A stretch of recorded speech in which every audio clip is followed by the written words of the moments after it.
Hello and welcome. You're watching the Daily News Simplified of 7th of February 2024 and I'm Ankit Sir. Today we have picked up 8 different articles and we'll kick off our today's discussion with the first article on particularly vulnerable tribal groups. And these tribal groups are in news because government has recently made amendments to the list of scheduled tribes in Odisha and Andhra Pradesh. So we'll look into detail what are these particularly vulnerable tribal groups. Those are abbreviated as PVTGs. Now the second news article of the day is on Zodiacal Light because a researcher in the physical research laboratory of Ahmedabad, he has identified the source of Zodiacal Light in the constellation that is Milky Way. The third news article of the day is on the atmospherical phenomena termed as atmospheric river. Because this geophysical phenomena or an atmospheric phenomena, it is responsible for increased rainfall in the state of California in United States. And this increased rainfall has brought landslides and floods in California. So we'll discuss in detail about what is this geographical phenomena. Then we'll move to the fourth article, which is on chickpeas. Because India, it is stated to increase the production of chickpeas because of increased acreage, that is increased area, which has been sown with this chickpea. And this news article was in the Business Line newspaper, as we have recently extended our coverage to 3 newspapers, that is the Hindu, Indian Express and Business Line. Then we'll move to the main centric discussion, the first article of which is on fiscal federalism. Because recently there has been an increased trend of central government which takes most of the tax revenues under the terms cess and surcharge. And naturally these cess and surcharge, they are not shareable with state governments. Hence state governments are of the opinion that this reliance or over reliance on cess and surcharge has reduced their fiscal powers, or rather reduced the amount of tax disbursement from center to state government. So we'll discuss in detail what are the various aspects of fiscal federalism and how it is tilted in the favor of union government. Then the second article of the day, which is mains related discussion, is on delimitation. Because recently government of India, it brought a constitutional amendment to provide for reservation for women in parliament as well as state legislatures. And how will the government implement this reservation for women? It is only after the delimitation exercise takes place. So the delimitation exercise, the questions around this exercise is not whether delimitation exercise will be conducted or not, but rather the question is when this exercise will be conducted, because it is a political compulsion of the central government now to implement women reservation bill. So we'll discuss in detail about what is the process of delimitation and why was it fixed in the first place back at the population level of 1971. Then by the end of our today's discussion, we will summarize 2 op-eds which are covered in Indian Express and Hindu Business Line newspaper. Before moving with the discussion, let me ask you to like, share and subscribe our news channel, and also please make sure to ask any of your doubts in the comment section down below, and our team will try to address your doubts at the earliest possible time. Also, let me announce that Raus IAS, it is conducting a pre-parikshan mock test for Prelims of the year 2014, and this pre-parikshan test is scheduled to be take place on 17th and 18th of February this year. So if you want to register yourself, please log in to our e-learn website, and all the details, that is the necessary details, have been provided in the description box. So please register yourself and give this mock test if you want to know about the exact paper pattern of prelims examination, as this test will condition you around the expected tests and you will be able to judge yourself in a exact exam manner. Hence, without further ado, let us start our today's discussion with this first article which appeared in page 12 of the Hindu newspaper.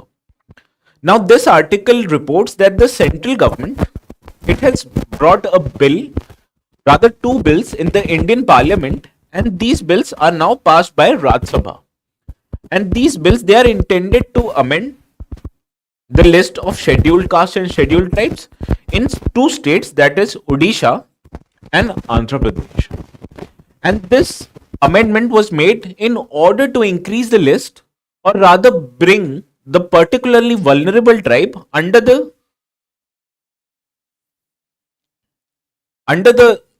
category of scheduled tribes. Now, what are these particularly vulnerable tribal groups? Now, as you can see from this graph, there are 75 total particularly vulnerable tribal groups in India. And these tribal groups, they are scattered across all over India.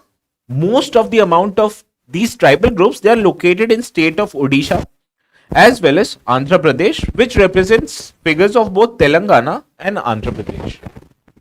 Also, Andaman and Nicobar Island, it has 5 particularly vulnerable tribal groups. And rather, it is important to note that states of Punjab, Haryana and Himachal Pradesh and some states in Northeast India, they do not have any particularly vulnerable tribal groups. And these tribal groups, they are spread across 18 states and one union territory, that is Andaman and Nicobar Island. Now, these particularly vulnerable tribal groups, these are tribal groups who have high risk of extinction, and they also have extremely backward socio-economic status. Now, there was this committee called Debar Commission, which was set up in 1973, and this committee recommended that certain tribal groups which are high risk of marginalization and also have a low socioeconomic status, they should be categorized as primitive tribal groups. And in 2006, the central government, it reclassified them as particularly vulnerable tribal groups. Now, what are the criteria to identify these particular tribal groups? There are 4 criteria. First of all, these tribal groups, they should have a pre-agricultural level of technology. And also these tribal groups and their members, they have a low levels of literacy. Further, due to low levels of literacy, they cannot be employed in certain productive sectors. Thereby, they face economic backwardness. Further, there is also another very important criteria, which is that their population is either stagnant or declining. Hence, any particularly vulnerable tribal group, if they have to be classified as one, they have to fulfill these 4 criteria to be classified as PVTGs. Now, out of total scheduled tribes population of 10.45 crores, there are 75 particularly vulnerable tribal groups in India, which I have already highlighted. And these are located across 18 states and one union territory, that is Andaman and Nicobar Islands. Again, the highest number of tribals are in Odisha, followed by erstwhile Andhra Pradesh, which combines both Andhra Pradesh and Telangana. Now, the largest particularly vulnerable tribal is called Sora community, which is located in Odisha. Now that we know about PVTGs, let us solve the model question. And why are we dealing with this model question in the first place? It is because UPSC back in 2019, it asked the question on this very particularly vulnerable tribal groups. Hence, let us solve the model question. The first statement of the model question, it states that a cultural defacement of tribals is one of the criteria for determining PVTG status. Now, this statement is incorrect because it is not cultural defacement, rather these 4 criteria that have to be met by tribals in order to be classified as PVTGs. Also, PVTGs, they reside in all states and one union territory. Again, this is incorrect because there are no particularly vulnerable tribal groups in states such as Haryana, Punjab or Himachal Pradesh. The third statement, the highest number are found in Odisha, which is a correct statement because there are 13 PVTGs in Odisha, which is highest in India. Also, the Bhunjia tribe and Bankedia tribe are among PVTGs of Odisha. And I've put this particular statement because these tribal groups were given the status of scheduled tribes as per the current amendment. What are the other tribal groups that have been categorized as STs? Please take a look in the notes that we have provided in the description box. So there are two correct statements in this particular practice question. Hence, option B is the correct answer, whereas option C was the correct answer for the PYQ. Now let us move to the second article of the day, which appeared in the last page.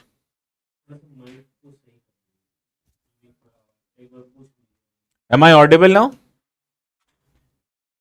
Let us move ahead. Now the second news article, it appeared in the last page of the Hindu newspaper. Now this article,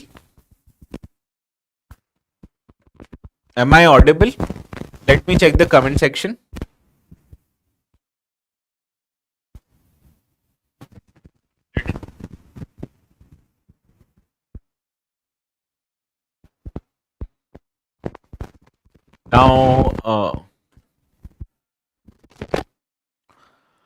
Now the next article of the day, it appeared in the last page of the Hindu newspaper.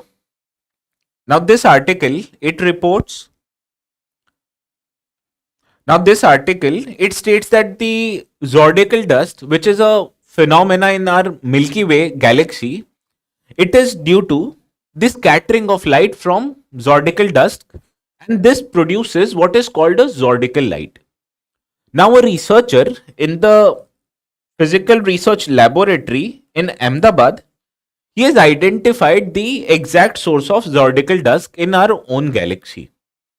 And according to this research, this particular zodiacal dust, it exists around the planet Mars. Now what is this zodiacal dust? Now this zodiacal light, it is provided or it is generated by scattering of light of sun rays from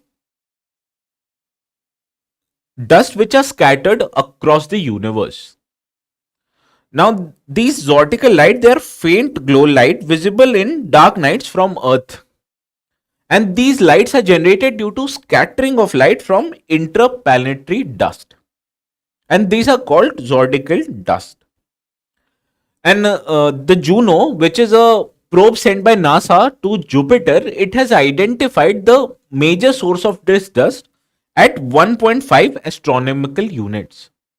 And at 1.5 astronomical units, there exists a planet called Mars. Now, this planet has two moons, which are termed as Deimos and Phobos. And as these moons, they have low gravity, thereby the dust from these moons, they scatter all over the outer space. Now the large particles of dust, they are attracted by the gravitational force of Mars, whereas the small dust particles, they remain in the outer space, and these dust, they are responsible for generation of zodiacal light. Hence these zodiacal lights, they are a atmospheric phenomena, or rather outer atmospheric phenomena, which is due to the interplanetary dust. Now we are curated a practice question which is on basically the same lines question that appeared back in 2023, as atmospheric phenomena, or rather phenomena in outer space, they have been a subject of questions from the UPSC in prelims. Thereby, let us solve a practice question related to zodiacal light. Now, what is this zodiacal light? The correct answer is option D, as it is a faint glow visible on nights from Earth due to sunlight scattered by interplanetary dust. Whereas the first phenomena, it is termed as auroras. Whereas the third phenomena, it is termed as phosphorescence. So option D is the correct answer of this model question. Now let us move to the third article of the day, which appeared in the explain section of the Indian Express newspaper. Now this article, it reports that due to atmospheric river, the state of California, which is in United States, it is witnessing heavy rainfall and floods. Now what is this atmospheric river?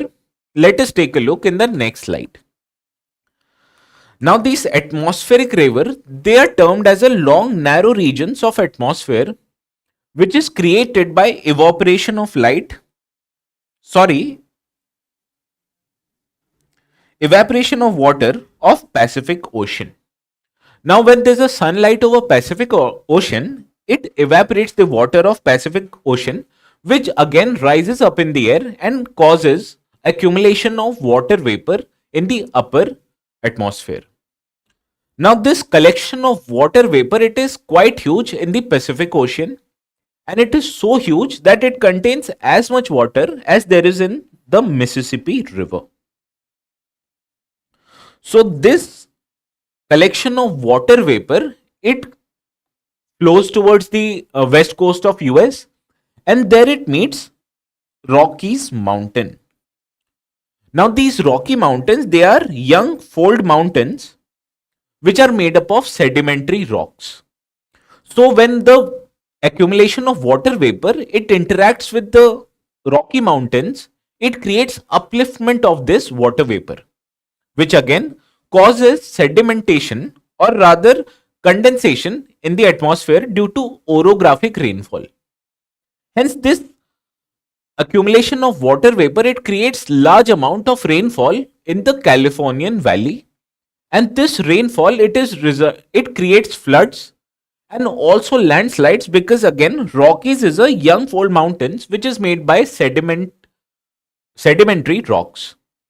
Thereby these rocks, they get weathered, and this causes the landslides in the Californian region. And what is this true Pineapple Express? Now when this atmospheric river, it originates near Hawaii Island, this is termed as Pineapple Express, and this Pineapple Express is a particular type of atmospheric river, again which originates near Hawaiian Islands. Hence let us solve a model question on this particular topic. Now you are asked to identify what is the correct statement regarding Pineapple Express, and the correct answer to this model question is option C, because this is a long narrow region of water vapor in the atmosphere. Whereas the correct answer to the model question which was asked in the year 2020 is option C. With this, let us move to the next article of the day, which appeared in the Business Line newspaper. Now this news article, it reports that chickpea output will be higher in India this year. Now what are these chickpeas? Let me give you a very common example. Most of the people who reside in Delhi, they must be aware of this particular dish which is called chole bhature. Now this particular thing which is called chole, it is prepared using what? Again, chickpeas. And this particular chickpeas in Hindi, they are called as Kabuli chana. And it is an important part of Indian diet.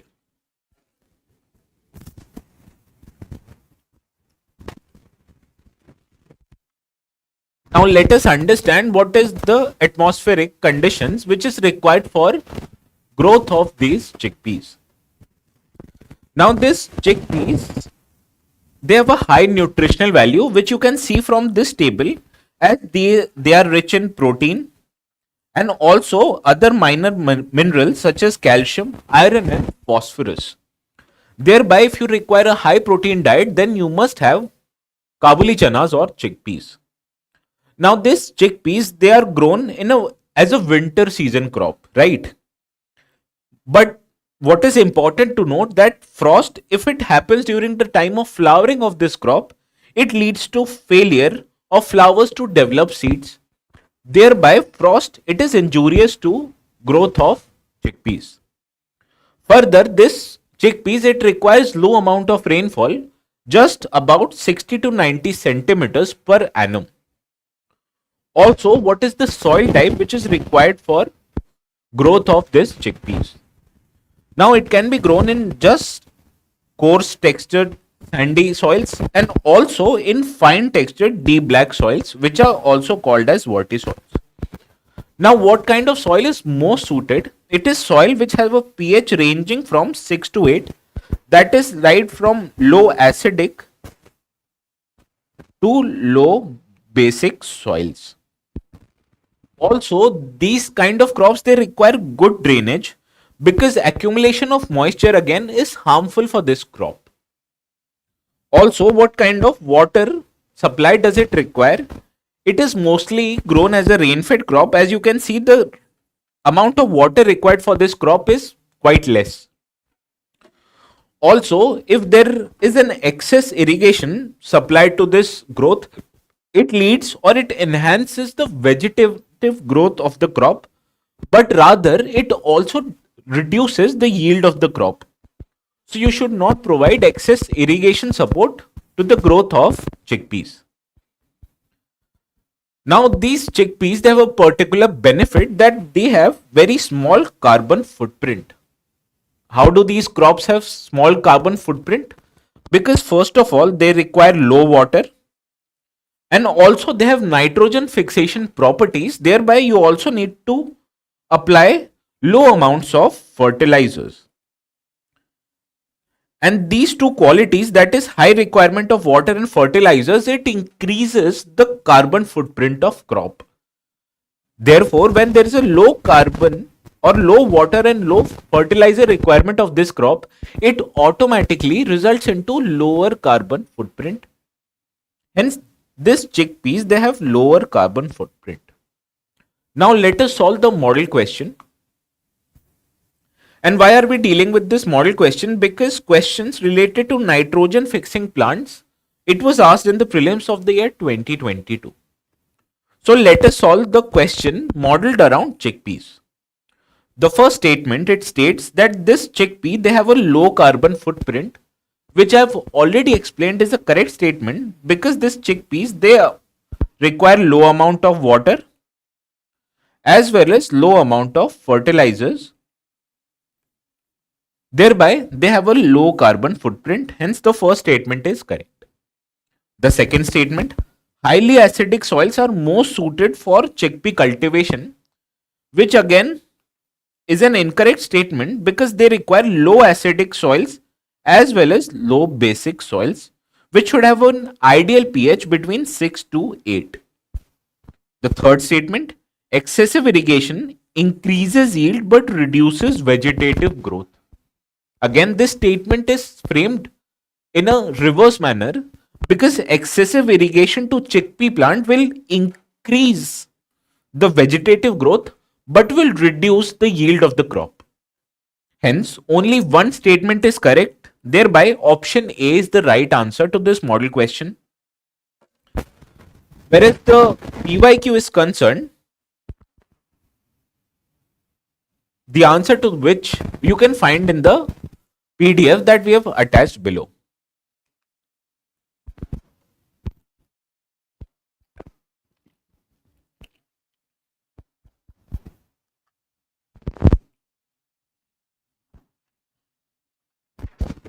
Now with this, let us move to the first mains related article of the day, which you can see appeared in the op-ed section of the Hindu newspaper. Now these two articles, they particularly deal or they highlight that the union government, it has increased its fiscal responsibilities, which has eroded the fiscal domains of the states. And according to states, this has reduced their incentive or this has reduced the amount of finances that they obtain from union government. Hence, this highlights the issues pertaining to the workings of federal structure of the country, and hence this topic is important from GS paper 2 syllabus. Further, balancing of the fiscal federalism in India, it is responsibility of the Finance Commission, which is constituted under Article 280 of the Constitution. Hence, this fiscal federalism topic, it is asked frequently in the mains examination, particularly as you can see in the previous year question of the year 2018. Now, what is federalism? Let us understand in the next slide. Now, the total amount of power that exists in Indian polity, this power is distributed by the constitution itself among different levels of the government. For example, both center and state governments, they discharge some of the functions that us people require. And to discharge these functions, the constitution, it provides separate list under 7th schedule of the Indian constitution. Now, there is a center list which provides exclusively the powers that should be discharged by the central government. While on the other hand, there is state list which delineates what kind of functions that the state government should discharge. And both of these governments, they discharge functions which are mentioned in the concurrent list. Now, to discharge these functions, naturally, both these governments, they require finances. Hence, ideally, both these governments, they have an independent source of financing, which means that central and state government, they collect different taxes. For example, central government, they collect income tax, corporate taxes, as well as custom duties. Whereas on the other hand, state governments, they collect property tax as well as professional tax. Also, these state governments, they collect sales tax on sales of petroleum products as well as duties on sale of consumable alcohols. Now, both of these, they have an independent source of revenue. But naturally, as union government or central government, it has more taxes under its belt. Thereby, the finances of central government, it is quite high rather than that of state governments. So you can see that due to increased finances with the central government, it creates what you can call an imbalance in the federalism of the Indian country, which means that there is an imbalance in the fiscal federalism of Indian government finances. So to balance this fiscal federalism, there exists a body under Article 280 of the Constitution, which is termed as Finance Commission.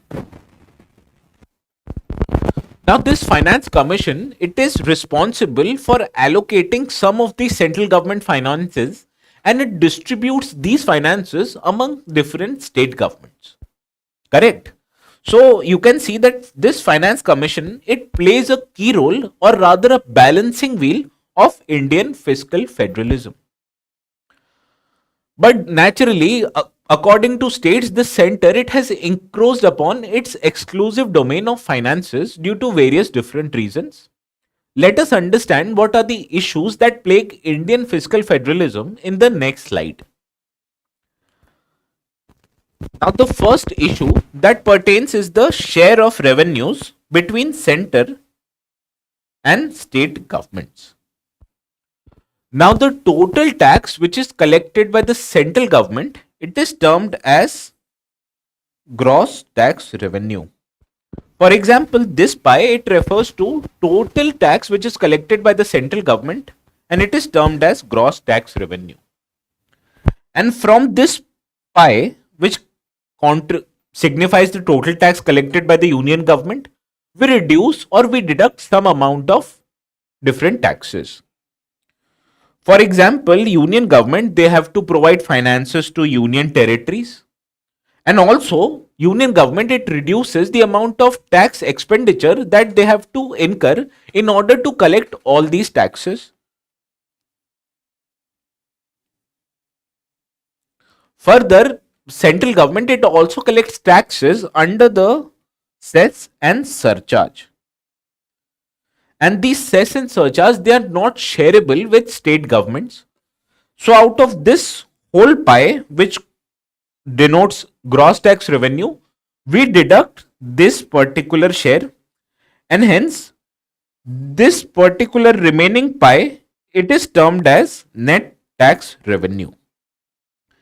And according to Finance Commission responsibility, it is Finance Commission decides to distribute the amount of taxes between center and states out of this net tax revenue. And according to 15th Finance Commission recommendation, 41% of net tax revenue would be shared by central government with different state governments.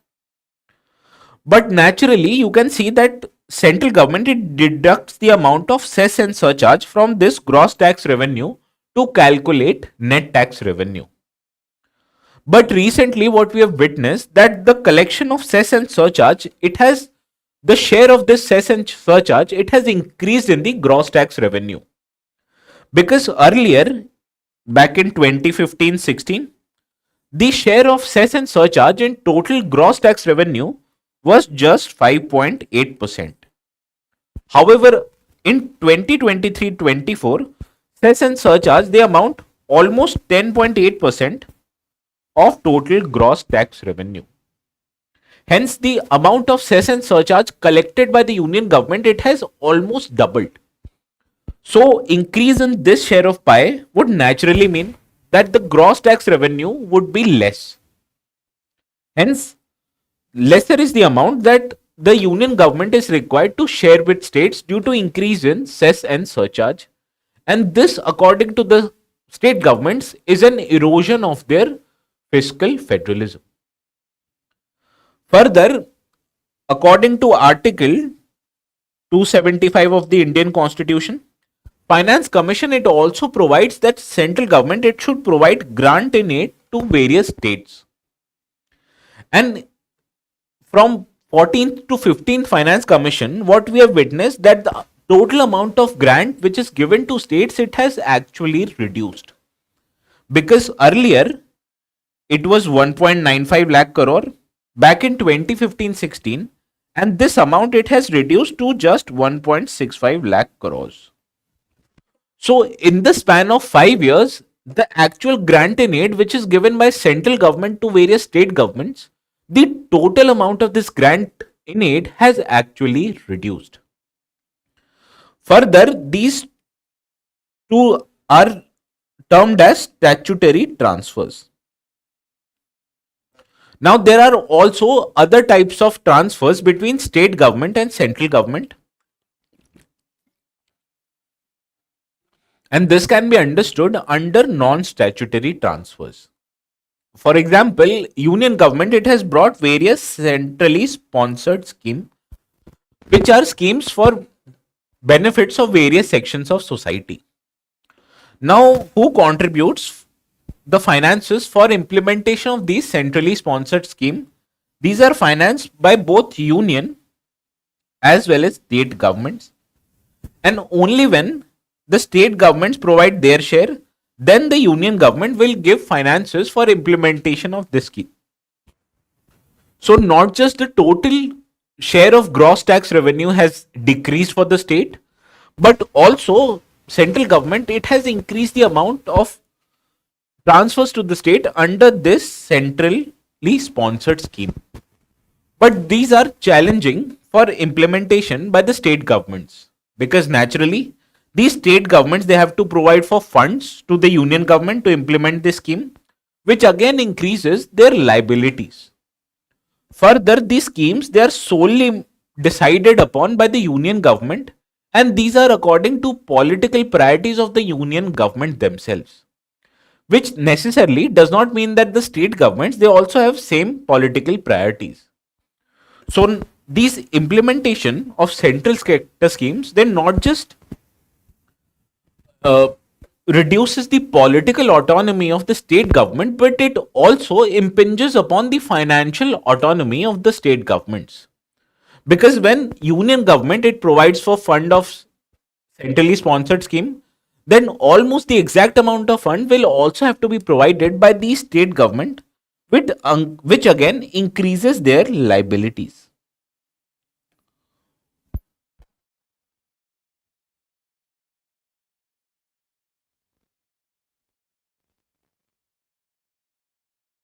of funds which are provided by the center for implementation of this centrally sponsored scheme, they are much, or rather they are tied in nature, because state government, they can only utilize these funds according to what the center wishes. So the nature of tied funds, it reduces the administrative autonomy of the states as well.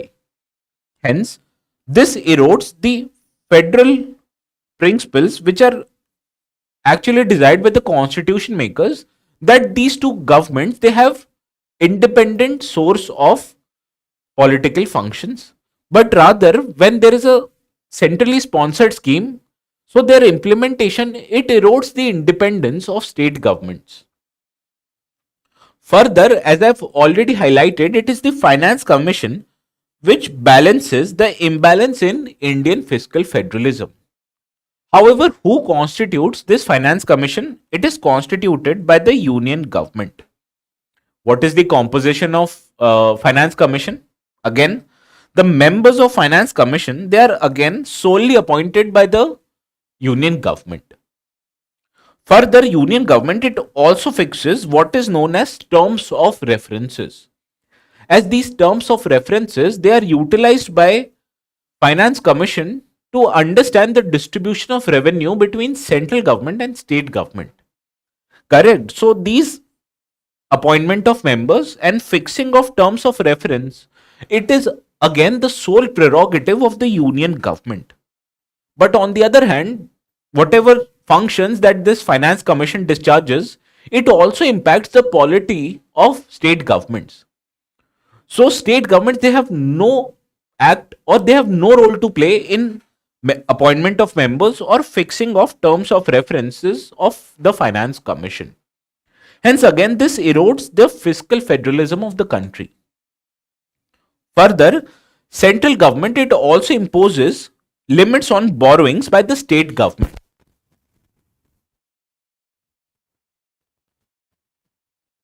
Constitution, if the state government, they have some pending liability of the central government, then if the state government, they have to raise any loan, in that case they have to ask permission from the central government.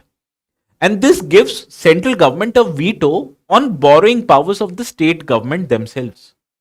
And central government in the recent past, it has tried to limit the borrowings of various states. Again, one of the op-eds, it highlights that central government, it has limited the borrowing of state of Kerala, because according to state government, the borrowings of state of Kerala, it has reached up till the 6% of its GDP.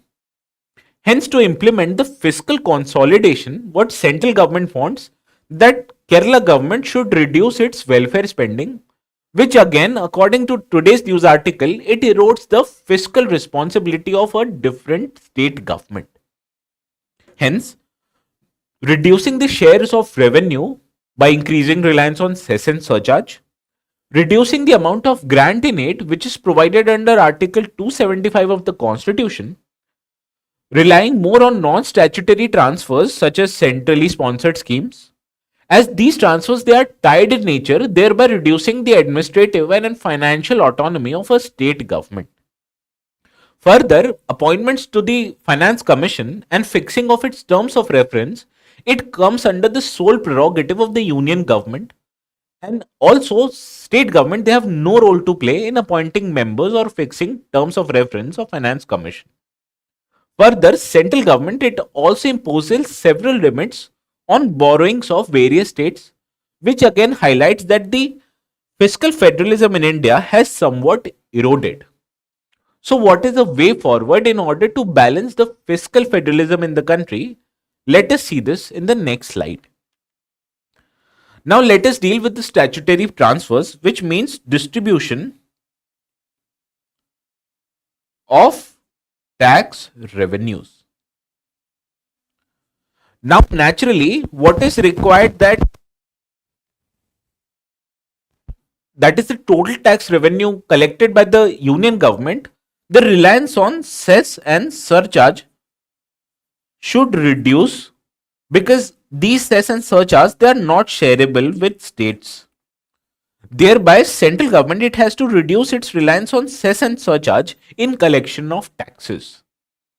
Further, it is Finance Commission who discharges or who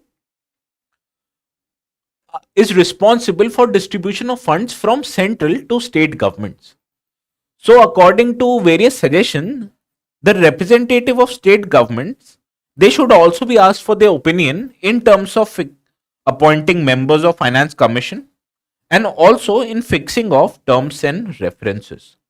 Because by fixing terms of references and appointing members with consultation of state governments will increase the cooperative federalism between various levels of governments. Also, let us now deal with the issue of non-statutory transfers which currently take place in form of centrally sponsored schemes. Now, earlier, before 2014, it was Planning Commission which was responsible for implementation of these centrally sponsored scheme. However, after 2014, this Planning Commission was disbanded and it was replaced by a think tank called Niti Aayog. However, this Niti Aayog it is just a think tank and not a policy making body. Thereby, for transfer of non-statutory transfers, what is required is a new institutional arrangement. And this new institutional arrangement, it should have an equal participation of union as well as state governments. Because with equal participation of both these governments, the amount of issues or problems that exist in non-statutory transfers will be able to be minimized. Further, there should be efforts in order to increase the revenue collection by the state themselves. Because currently the state governments they are not being able to collect more revenues as per their required functions. And hence, these state governments they are more dependent on central government for the fund transfers, which again creates issues between these two levels of government. Hence, when state will be able to collect more revenues, their dependence on central government will reduce. Further, there should be an effort to reduce the overall debt level of various states. However, things should also be taken care of that these states they should be given a reasonable time frame to reduce this debt, and also the management of debt of state and central government both should be awarded to an independent debt management cell. Because this was suggested by the Encasing Committee. And the committee was of the opinion that the debt management functions of both the governments it should be handed over to an independent body. Because then only an independent body will be able to gauge the exact amount of borrowings by not just the state and central government, but also their government owned enterprises. And this will provide a clear picture of exactly how much amount of debt is there in the country. And by estimating the amount of debt, then only will be able to reduce this debt in a more sustainable manner. Hence, increasing the participation of states in fixing the members of Finance Commission as well as fixing the terms of references, bringing a new institutional mechanism for non-statutory transfers, capacity building of states in order to increase their revenue collection, and giving states a reasonable time frame to reduce their overall debt is an ideal way forward to provide for an cooperative fiscal federalism in the country. Hence, this was all for first article of mains related discussion. And with this, let us move to the second news article of mains related discussion, which appeared in the text and context section of the Hindu newspaper.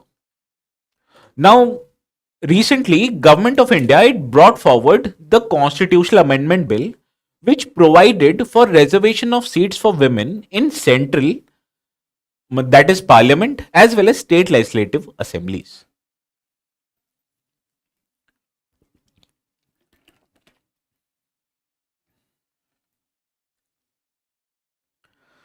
And due to this implementation of reservation of seats for women, it can only happen after the delimitation exercise takes place.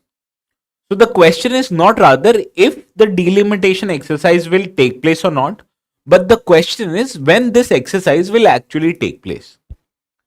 Now, what is this exercise of delimitation? Now, this delimitation exercise, it consists of two different things. It includes fixing the amount of seats in both parliament and state legislature, and it also means fixing of territorial boundary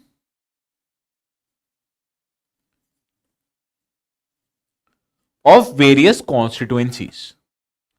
So this delimitation exercise it includes both fixing the amount of seats and also the fixing the boundaries of various constituencies. Now this delimitation exercise, it is conducted by a statutory body called Delimitation Commission. Now this Delimitation Commission, it is formed by an act of parliament, so it is not a constitutional body, rather it is a statutory body.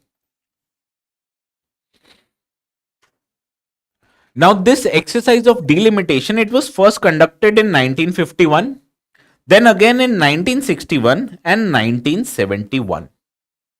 Hence the amount of seats, they were fixed back in 1971 itself. However, India's population at the time was also growing at a rapid pace.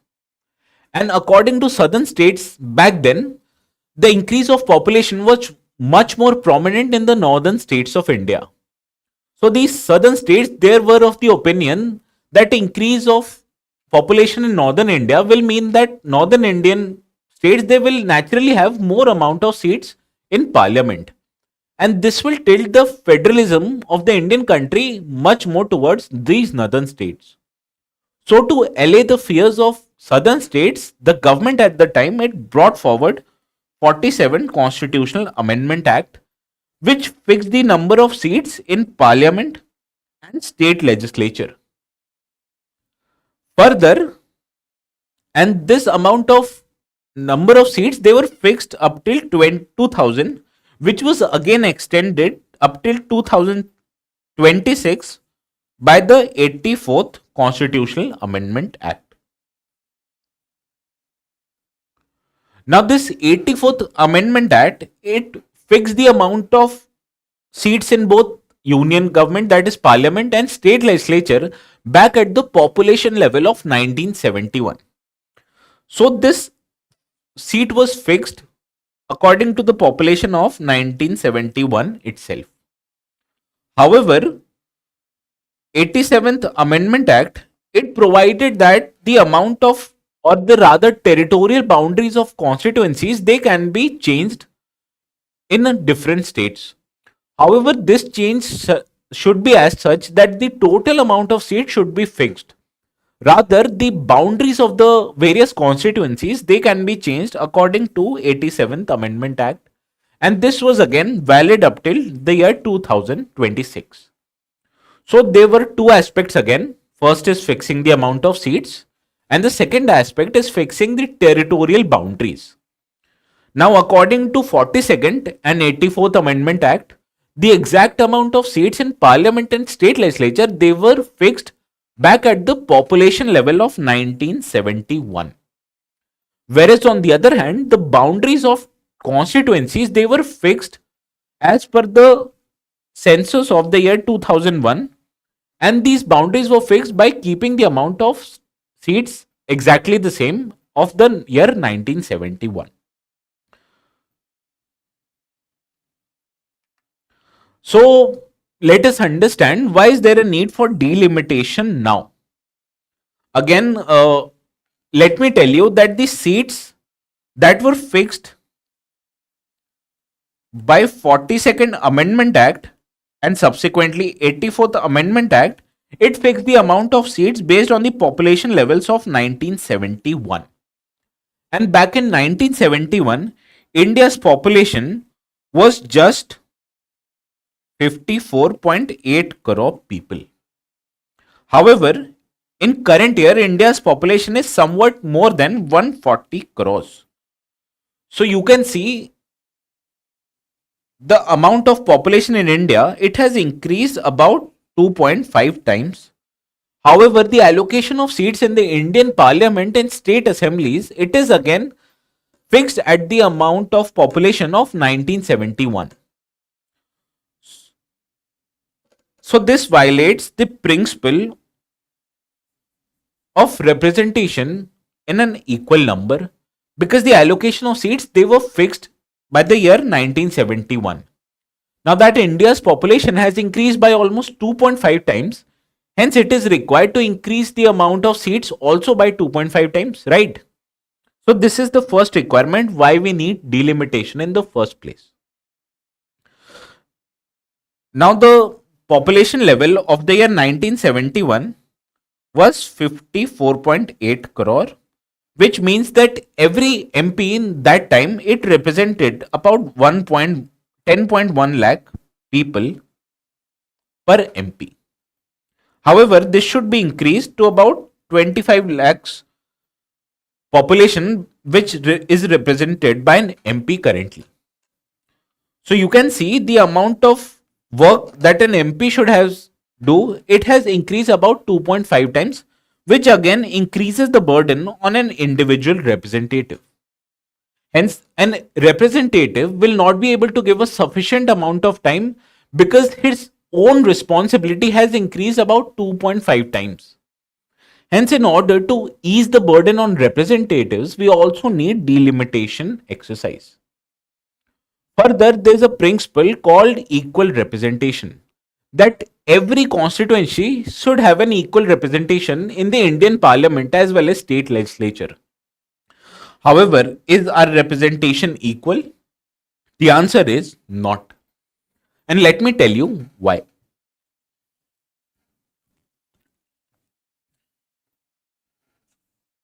Because currently the representation, it is not equal across Indian states. Because average MP in state of Rajasthan, he or she, they represent about 30 lakh people. Whereas on the other hand, an MP in southern states such as Tamil Nadu or Kerala, they represent about 18 lakh people. So you can see that the representation amount is not equal as we compare various different states. Also, there are also differences across constituencies as well. Because the largest of 5 constituencies, they have a combined population of about 1.2 crores, which again is quite high when you compare with the lowest 5 constituencies, which have a combined population of just 8 lakh voters. So the amount of representation that is there in Indian legislature, it is not equal across the states, but it also varies across various constituencies. So any delimitation exercise, it should be conducted to equal the amount of representation in the Indian political context. Further, the amount of seats that were fixed in 1971, it reflected the dynamics of that particular year. However, a lot has changed since the year 1971, because India has witnessed increased number of voters, because by 61st Amendment Act, India reduced the voting age from 21 to 18 years. So this increased the amount of voters that are there in the Indian political context overall. Further, Indian economy has grown leaps and bounds since the year 1971, and we have witnessed increased tendencies of urbanization, because people who have rural background, they tend to move to urban areas in search of jobs, and this can be seen in increasing population of urban areas in the country. However, this changing dynamics, that is increased amount of workforce and migration from rural to urban areas, it is not reflected in the representation of Indian Parliament, because it represents the population figures of 1971. So the representation currently in the Indian Parliament, it is tilted more in favor of rural areas rather than urban areas. So we have to correct this uh, dynamics. Thereby, again, we require the exercise of delimitation. Now, there are several challenges in implementing this delimitation exercise. The first challenge is the amount of population growth. Now, remember, earlier I told you that in 1971, southern states, they witnessed somewhat stagnant population growth, whereas on the other hand, northern states, they witnessed rapid population growth. So these southern states, they were fearing that the amount of representation, they will be disadvantaged in case the seats are increased in the Indian Parliament. So to allay these fears that increased population growth should not tilt the power away from southern states, the union government it fixed the amount of seats. However, even today, the population in northern states it is growing at a rapid pace. However, same is not true with the case of southern states. Thereby, the original condition, which means population growth, it even exists even today. So this can cause again a serious disagreement between southern and northern states, because any delimitation exercise, if it were to conduct it today, it will increase or it will lead to increase the amount of seats for northern states and not so much for southern states. So this will tilt the power of representation in favor of northern states, which will again be problematic for the southern states. Further, increasing the amount of representation for, say, in parliament will prove the role of presiding officers, that is speaker, more difficult, because more amount of MPs in a state will naturally mean that the more amount of disagreements in the floor of the house, and this will create frequent disruptions which will be difficult to manage for any presiding officer. Again, even if this house are not subjected to frequent disruption, again the working of the house will be affected quite drastically, because there is a fixed amount of time when the house of parliament functions, and in this fixed amount of time every parliamentary function should be discharged. For example, there is a fixed time for question hour, which is just 1 hour before the start of working of every day. And this question hour is utilized by MPs to ask questions from the government. However, if there is an increase in representation in the parliament, it will mean that per MP, the amount of time which is sanctioned will again reduce. Hence, again, increasing the amount of representation in the house will be more problematic as far as working of the house is concerned, because it will again decrease the per capita time which is scheduled or which is given to a particular MP. Now, what is an ideal way forward in order to complete this exercise in a much more desired manner? Now, the first amount of function that is required is that there should be a wider representation of experts in the Delimitation Commission. Because currently these Delimitation Commission, they consist of bureaucrats as well as members of the judiciary. However, there is also requirement to provide political scientists, social workers and academicians in this particular Delimitation Commission, because these members, they will be able to provide expert opinion on how, or rather what should be the way forward for implementation of delimitation process. Further, this delimitation process should also have strict procedures and guidelines, because having strict procedures and guidelines will mean that the administrative function will take place according to these guidelines, and will also reduce the amount of disagreement that can happen in any administrative process. Further, following the process of strict procedures and guidelines will also mean that the process of delimitation will be completed in the timely manner. Again, there's also suggestion given in the today's article, and this means that increasing the representation in the state assembly and fixing the amount of seats currently in the Lok Sabha. Because when we fix the amount of seats in Lok Sabha, it will allay the fears of southern states. However, the increased amount of representation can then be provided in state legislatures themselves. Further, government should also take an effort to improve the workings of third tier of government, that is Panchayati Raj institutions as well as urban local bodies. Because strengthening the representation at the lowest level of our democracy, it is quite beneficial for day to day functioning, as these bodies they are responsible for most of the day to day work.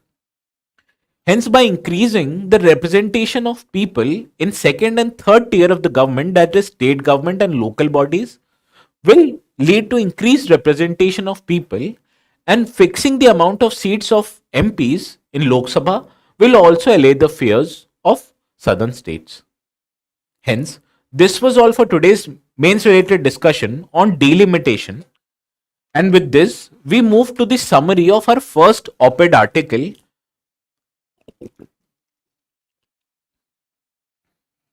which appeared in the Indian Express newspaper. Now, this news article it highlights that there should be certain policy measures that should address the growth gap that exists in the Indian economy. Now, this particular news article it deals with two sections of GS3 paper. For example, it discusses employment and growth, which is again covered in Indian economy and issues relating to growth, development, and employment. Further, this also deals with the issue of government debt, which is relevant in government budgeting section of GS paper 3 syllabus. Further, various aspects of government budgeting has been a subject of UPSC mains examination. For example, in the year of 2021, a question appeared on very basics of budget, that is difference between capital and revenue budgets. So you can see that this news article it is important from GS paper 3 perspective. Hence, let us take a look what this news article firstly highlights. Now, more or less, this article highlights three issues related to Indian economy. First is that there is a rise in self-employment. Because earlier, as any economy is growing, there is an expected structural transformation, which means in any growing economy like India, people should move from low productive sectors such as agriculture to high productive sectors such as manufacturing as well as services. Now, this is a expected trajectory of any growing economy, right? So, when a person who is previously employed in agricultural sector, he decides to move to manufacturing or service sector, it will mean that this person is becoming more and more economically productive. However, this was true up until 2018.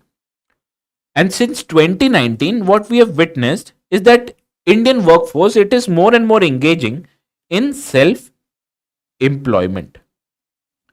And this problem of increasing amount of people being self employed it increased with COVID-19 crisis. Because this COVID-19 crisis it resulted into many people losing their day to day jobs. Hence, to compensate or to provide for their living, they became self employed. And even today, the amount of self employed it is more than amount of workers who are considered as a salaried class. Now, with rising self employment, what we witness that the labor wages in country it has stagnated. Because even today, when Indian economy is growing at around 7% per annum, the labor wages it has grown or rather stagnated, and which should not have been the case in the first place. And this creates a problem of increasing inequality in the country. Further, the news article it also highlights that government debt, that is debt of the central government, it has increased to 58% of GDP. Now, this is quite high because according to Fiscal Responsibility and Budget Management Act, which Gaurav sir again highlighted yesterday, it fixes the amount of debt that a central government should have. And according to FRBM Act, central government it should maintain its debt to GDP ratio up till that of 40%. So naturally, according to this statutory target, the amount of government debt should naturally reduce from 58% to 40%. However, this reduction of government debt, it can take place in two different ways.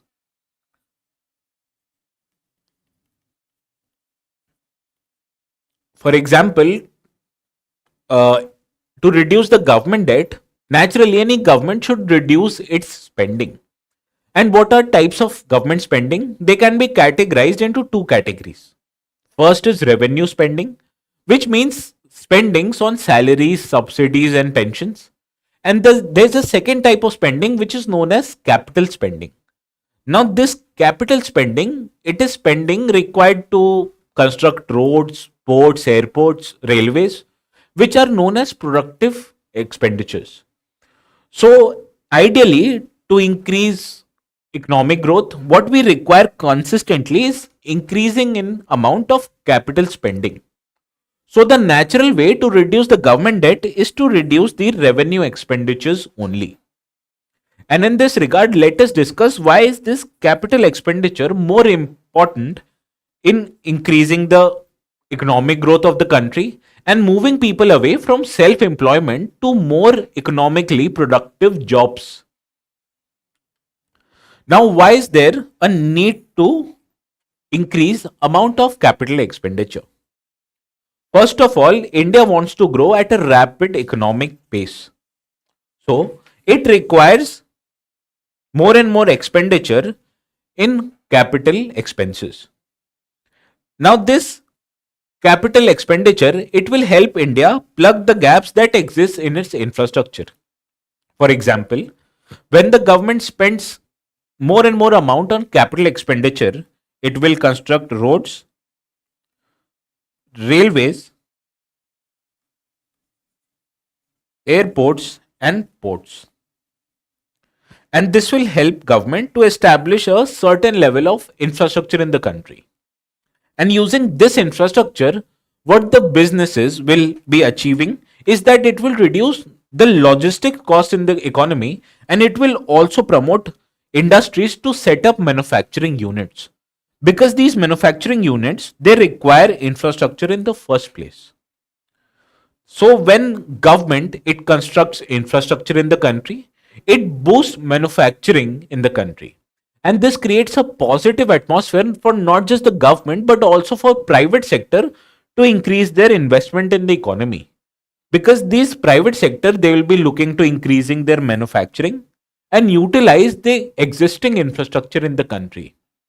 Hence, this increasing in private investment will help economy create more and more jobs. Hence, when manufacturing sector of the country it increases, it naturally would mean that more and more people will be employed in more productive jobs. Hence, this capital expenditure it will help revive economy as a whole, because this capital expenditure it has a multiplier effect. What do you mean by multiplier effect? For example, for every rupee spent by the government, capital expenditure creates 2.5 times the amount of money.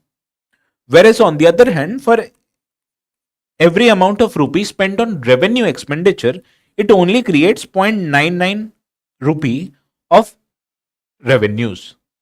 Hence, capital expenditure it has a high multiplier effect which will be helpful of reviving Indian economy. And by reviving Indian economy, we'll be able to move more and more people out of agriculture and self-employment to manufacturing and services. This will also lead to increased income for labor class. Hence, it is essential for the government to keep increasing its capital expenditure as it will help India revive its economy. And with this, let us move to the second article of the day, which is again covered in the Hindu Business Line, page 6.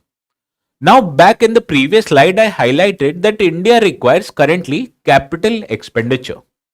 Now, who will finance capital expenditure? Either it can be financed by private sector or by government. Now, this news article, it highlights that bank must be gear up for investment led growth, which means who will provide loans in case of increasing private investments. Again, it is the financial institutions of the country like banks. So, increasing demand of credit, especially by private sector, because again, government wants to reduce its spending. So, naturally, any amount of spending should be undertaken by the private sector. And to undertake this spending, private sector would require loans from financial institutions. So, to provide the private sector with loans, banks need to have certain amount or they need to undertake certain steps. And today's news article, it highlights what should be the steps that should be taken by the banks in the first place to provide finances for these private investments. The first is that India, it requires larger banks, because larger banks, it would mean that their balance sheet will be healthier. So healthier balance sheet will mean that more and more amount of credit can be given to the private sector.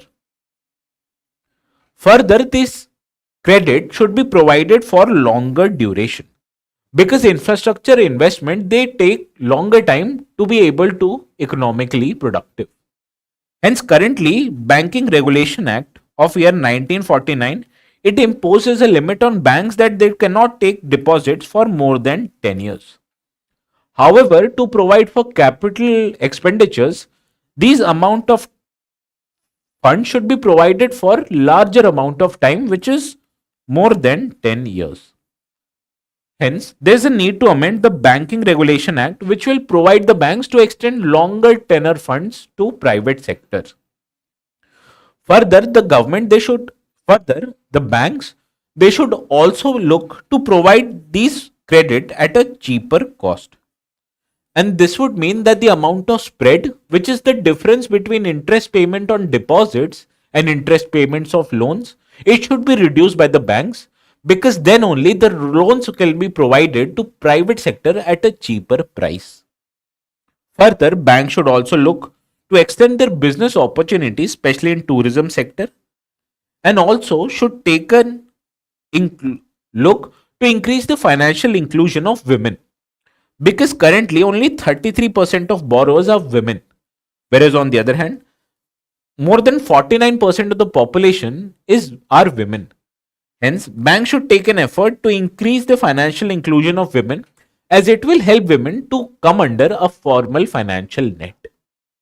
Hence, by increasing the size of banks, enabling them to provide funds for longer duration and also funds at a cheaper cost, exploring new business opportunities, and increasing the financial inclusion of women will help banks provide more and more funds to private sector for their capital expenditure requirements. Hence, this was all for today's discussion in the Daily News Simplified. And if a student has any doubt, they can ask me in the comment section down below.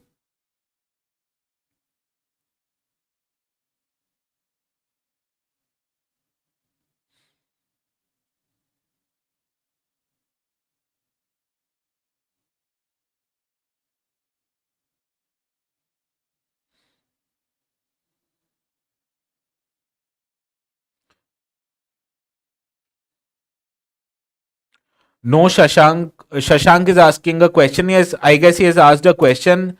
Is atmospheric river and Mary